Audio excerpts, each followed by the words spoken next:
द्यूत क्रीड़ा के लिए सभा निर्माण और युधिष्ठिर को बुलाना। शकुनी बोला, विजय वीरों में श्रेष्ठ दुर्योधन, तुम पांडु पुत्र युधिष्ठिर की जिस लक्ष्मी को देखकर संतप्त हो रहे हो, उसका मैं द्यूत के द्वारा अपहरण कर लूंगा। परंतु राजन, तुम कुंती पुत्र युधिष्ठिर को बुला लो। मैं किसी संशय में पड़े बिना, सेना के सामने युद्ध किए बिना, केवल पासे फेंककर स्वयं किसी प्रकार की क्षति उठाए बिना ही पांडवों को जीत लूंगा, क्योंकि मैं द्यूत विद्या का ज्ञाता हूं और पांडव इस कला से अनभिज्ञ हैं। भारत, दावों को मेरे धनुष समझो और पासों को मेरे बाण। पासों का जो हृदय मर्म है, उसी को मेरे धनुष की प्रत्यंचा समझो, और जहां से पासे फेंके जाते हैं वह स्थान ही मेरा रथ है। दुर्योधन बोला, राज, ये मामा जी पासे फेंकने की कला में निपुण हैं। ये द्यूत के द्वारा पांडवों से उनकी संपत्ति ले लेने का उत्साह रखते हैं। उसके लिए इन्हें आज्ञा दीजिए। धृतराष्ट्र बोले, बेटा, मैं अपने भाई महात्मा विदुर की सम्मति के अनुसार चलता हूँ। उनसे मिलकर ये जान सकूंगा कि इस कार्य के विषय में क्या निश्चय करना चाहिए। दुर्योधन बोला, पिताजी, विदुर सब प्रकार से संशय रहित थे। वे आपकी बुद्धि को जुए के निश्चय से हटा देंगे। कुरुनंदन, वे जैसे पांडवों के हित में संलग्न रहते हैं, वैसे मेरे हित में नहीं। मनुष्य को चाहिए कि वह अपना कार्य दूसरों के बल पर ना करे। कुरुराज, किसी भी कार्य में दो पुरुषों की राय पूर्ण रूप से नहीं मिलती। मूर्ख मनुष्य भय का त्याग और आत्मरक्षा करते हुए भी यदि चुपचाप बैठा रहे, उद्योग ना करे, तो वह वर्षा काल में भीगी हुई चटाई के समान नष्ट हो जाता है। रोग अथवा यमराज इस बात की प्रतीक्षा नहीं करते कि इसने श्रेय प्राप्त कर लिया या नहीं।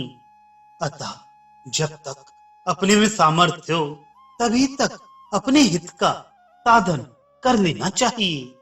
धृतराष्ट्र ने कहा, बेटा, मुझे तो बलवानों के साथ विरोध करना किसी प्रकार भी अच्छा नहीं लगता, क्योंकि वैर विरोध बड़ा भारी झगड़ा खड़ा करता है, जो कुल के विनाश के लिए बिना लोहे का शस्त्र है।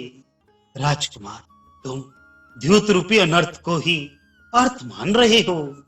यह जुआ कलह को ही गूंथने वाला एवं अत्यंत भयंकर है।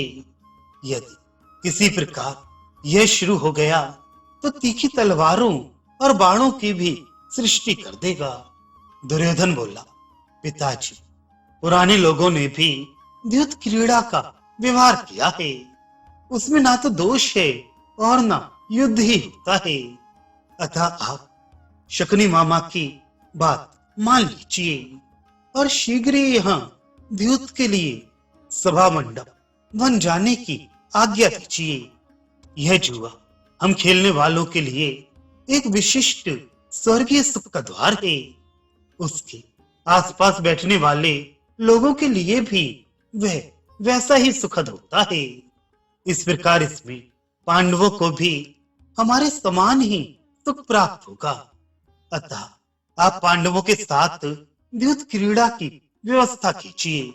धृतराष्ट्र ने कहा, बेटा, तुमने जो बात कही है वह मुझे अच्छी नहीं लगती।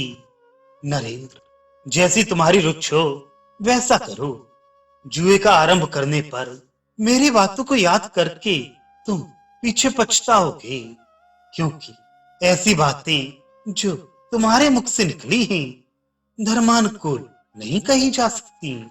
बुद्धि और विद्या का अनुसरण करने वाले विद्वान विदुर ने यह सब परिणाम पहले से ही देख लिया था।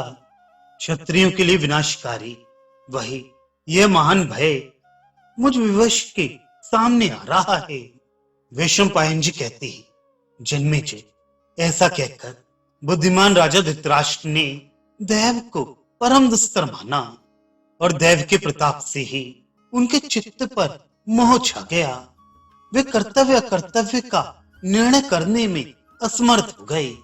फिर पुत्र की बात मानकर उन्होंने सेवकों को आज्ञा दी कि शीघ्र ही तत्पर होकर तोरण स्फटिक नामक सभा तैयार कराओ। उसमें स्वर्ण तथा वैदुर्य से जटित 1000 खंबे और 100 दरवाजे हों। उस सुंदर सभा की लंबाई और चौड़ाई 1-1 कोस की होनी चाहिए। उनकी यह आज्ञा सुनकर तेज काम करने वाले चतुर एवं बुद्धिमान सहस्त्रों शिल्पी निर्भीक होकर काम में लग गए।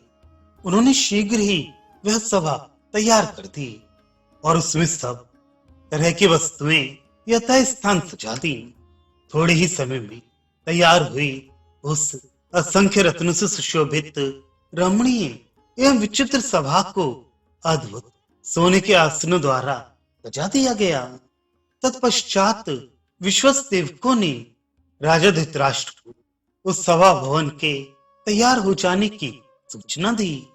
तत्पश्चात विद्वान राजा धृतराष्ट्र ने मंत्रियों में प्रधान विदुर को यह आज्ञा दी कि तुम राजकुमारी युधिष्ठिर के पास जाकर मेरी आज्ञा से उन्हें शीघ्र यहाँ ले लाओ। उनसे कहना मेरी यह विचित्र सभा अनेक प्रकार के रत्नों से जटित है। इसे बहुमूल्य शैयाओं और आसनों द्वारा सजाया गया है। युधिष्ठिर तुम अपने भाइयों के साथ यहाँ आकर इसे देखो और इसमें सुहृदों की द्युत क्रीड़ा आरंभ हो।